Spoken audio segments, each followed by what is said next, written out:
정쌤이에요. 정쌤은 유아교육기관에서 15년 경력을 가지고 있고요. 선생님들에게 저의 노하우와 정보를 알려드리려고 해요.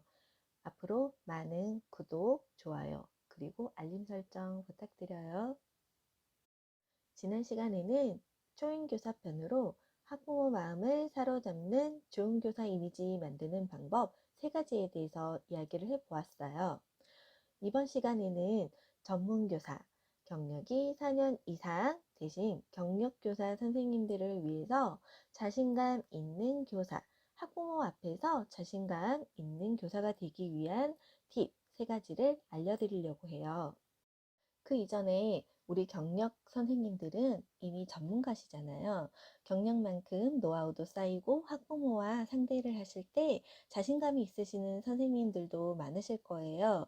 하지만 우리가 알고는 있지만 행하지 못했던 부분이나 아니면 초행교사의 마음으로 다시 돌아가서 하나라도 뭔가 정보가 있으면 그걸 내 것으로 만드시려고 이렇게 제 영상을 찾아오셨잖아요. 그래서 제가 알려드리는 그 3가지 방법 중에 꼭 하나라도 얻어가시면 좋으실 것 같아요. 전문교사 편, 자신감 있는 교사가 되는 3가지 방법. 첫 번째, 자신감 있는 태도와 교육관, 이미지 메이킹. 두 번째, 아이의 행동과 말투로 스토리를 만들어라, 스토리텔링. 세 번째, 가장 중요한 건 아이를 내 편으로 만들어라, 사랑 편으로 이렇게 3가지를 알려드릴게요. 첫 번째, 자신감 있는 태도와 교육관.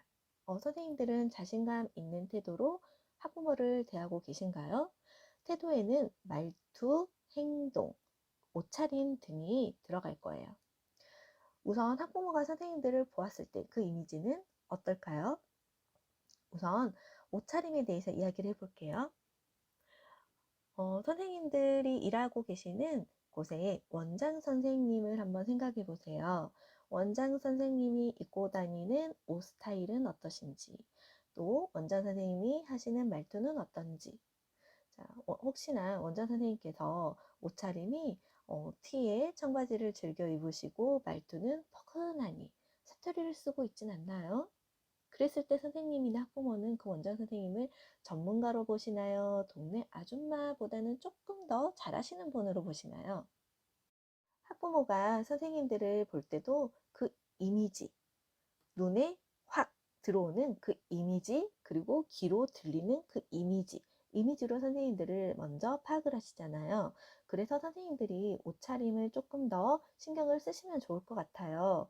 물론 아이들과 하루 종일 부대껴야 되고 청소도 해야 되고 옷을 깔끔한 복장, 좀 불편한 복장은 입기가 어렵죠. 하지만 우리가 티에 청바지는 좀 아니잖아요. 블라우스에 좀 정장틱한 바지 뭐 이런 식으로 입어도 되니까 선생님들이 옷차림을 조금 더 신경을 쓰시면 좋을 것 같고, 말투도 예전에 제가 아시는 분이 서울에 살다가 지방으로 내려오셨어요. 그런데 그분은 사투리를 안 쓰시고 서울말을 쓰시겠죠. 그런데 이 아이를 키우는 데 있어서 불안하신 거야. 유치원을 갈 시기가 됐는데 유치원을 다 방문을 하셔서 담임 선생님은 누군지, 그리고 그 담임 선생님이 서울말을 쓰는지 이 지방말을 쓰는지 모두 다 파악을 하신 후에 표준어를 쓰는 유치원으로 보내셨다고 해요.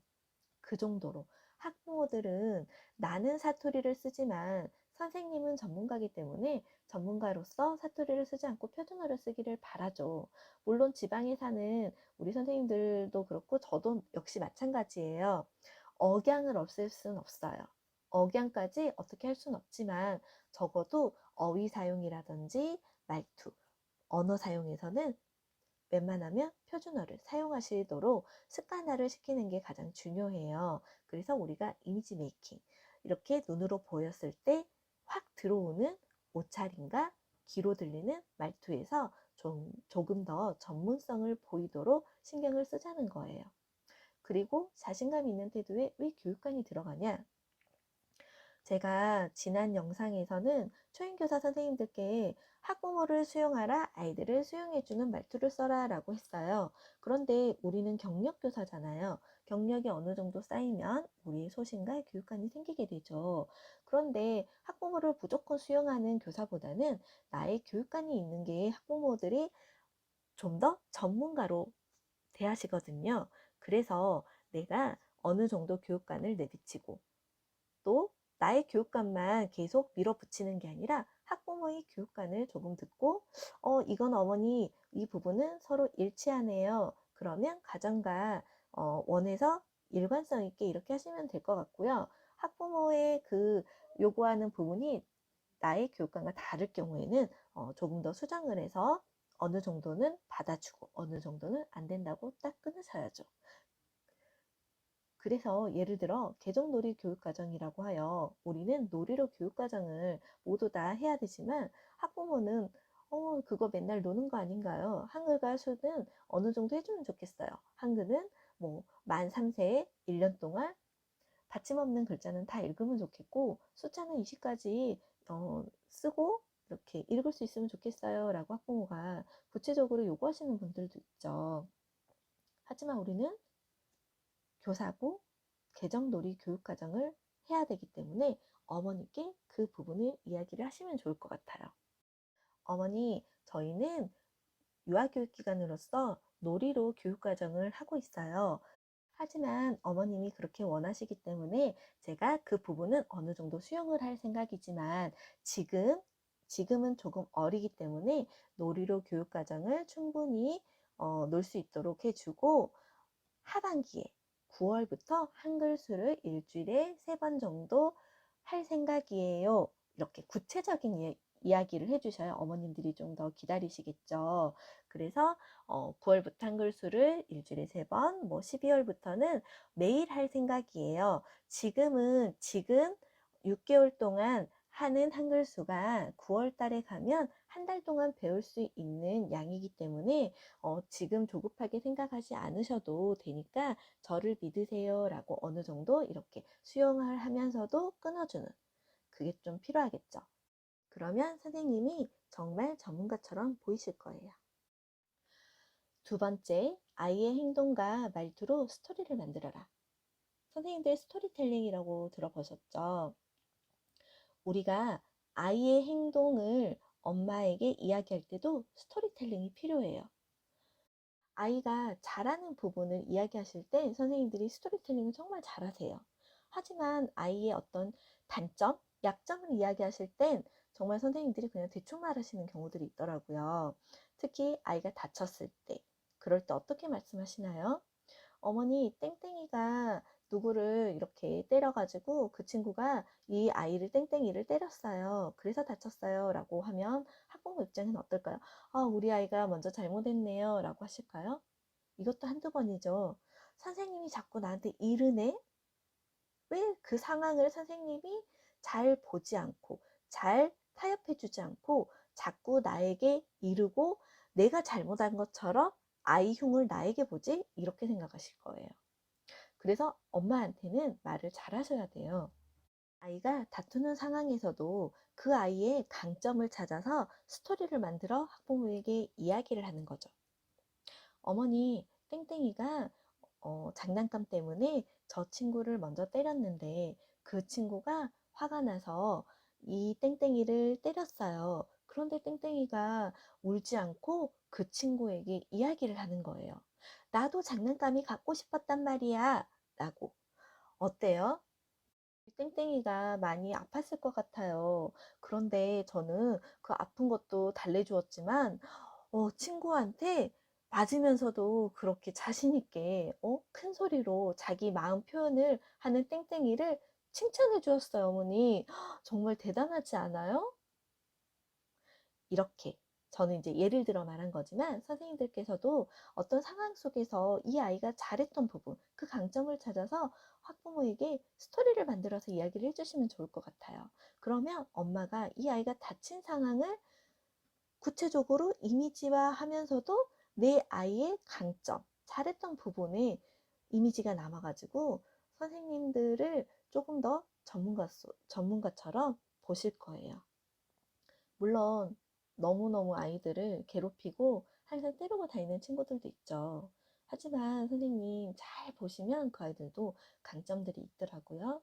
그리고 학부모들께서 아이의 어떤 약점에 대해서 이야기를 하실 땐 선생님들도 거기에 동조하지 마시고 어머니 이 약점은 차차 시간이 흐를수록 아이가 변화할 거예요. 이런 부분은 청소년기 때 조금 더 변하기도 하고 아이들은 여러 번 성격이 바뀌잖아요. 그래서 좀 기다려 주시면 아이가 좀 더 올바른 쪽으로 가지 않을까요? 라고 조금 더 지연을 시키는 그런 말로 해주시면 선생님을 힘들게 하지는 않으실 것 같아요.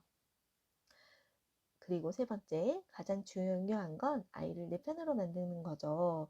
우리가 경력이 쌓이면 쌓일수록 선생님들이 정말 교육적으로도 잘 해주시고 또 학부모를 상대를 너무너무 잘 하시는데 한 가지 잊어버리는 경우들이 있더라고요.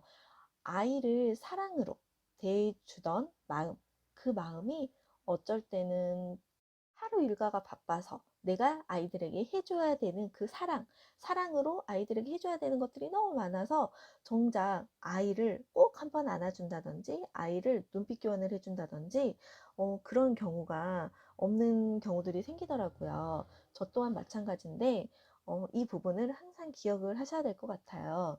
그래서 아침에 아이가 등원을 하면 또는 차량으로 오던 아이들이 이렇게 내려서 등원을 해서 이렇게 기다릴 때 문 앞에서 아이들이 한 줄로 쫙 서게 하세요. 물론 유아반인 경우에요, 이건.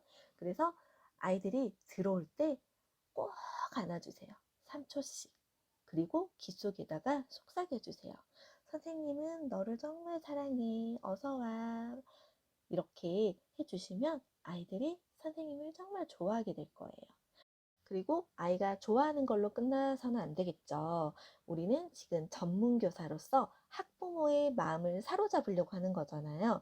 그래서 아이가 집에 가서도 선생님이 좋아. 선생님 보러 어린이집 갈 거야. 선생님이 이런 말을 꼭 들으셔야 돼요. 이건 목표예요. 그래서 선생님들이 일부러 이야기를 하셔야 돼요. 티를 내주셔야 돼요. 아이들에겐 이렇게 말씀하시는 거죠. 누가 마이쮸를 먹고 있으면 선생님도 마이쮸 좋아하는데 내일 마이쮸 가지고 와 이렇게 약속을 하신다든지 누가 핑크 머리띠를 했어요. 그러면 선생님도 핑크색 머리띠를 좋아하는데 선생님도 핑크색 머리띠 갖고 싶다. 선생님도 하나 사주면 안 돼? 엄마한테 가서 이야기해 줄래? 이런 식으로 아이들에게 조금 이렇게 던져 놓으시면 되는 거죠. 그러면 그 말을 집에 가서 아이들이 하겠죠. 엄마 선생님도 마이쮸 좋아한대.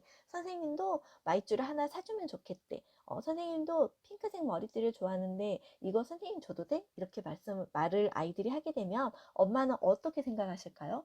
아, 이 아이가 선생님하고 이런 이야기를 많이 하는구나. 선생님이 우리 아이와 대화를 많이 하는구나. 이렇게 생각을 하시겠죠. 그리고 내가 아이와 꼭 이렇게 꼭 껴안잖아요. 이런 것도 엄마에게 이야기를 하세요. 어머니, 제가 오늘 땡땡이를 꼭 껴안았더니 땡땡이가 저보고 사랑한대요. 이런 이야기를 하시면 엄마는 선생님이 우리 아이를 정말 사랑하나 봐 이렇게 생각하시겠죠. 그래서 어느 정도는 선생님들도 계획성 있게 조금 하시는 것도 중요하고 물론 아이를 정말 사랑해주는 마음도 필요하죠. 그런데 우리가 원해서만 사랑한다고 해서 학부모가 알아주진 않고 아이가 또 집에 가서 말하는 건 아니기 때문에 이 경우는 목표를 가지고 조금 아이를 찌르는 것도 좀 필요하다고 생각이 들어요. 오늘 경력교사 선생님들을 위한 학부모 마음을 사로잡는 자신감 있는 교사 세 가지 방법에 대해서 이야기를 해보았어요. 어떠셨나요? 선생님들 한 가지라도 가져가실 정보가 있었을까요? 선생님들께 항상 도움이 되는 정쌤이 되도록 노력하겠습니다. 선생님 오늘도 고생하셨어요. 수고하셨습니다.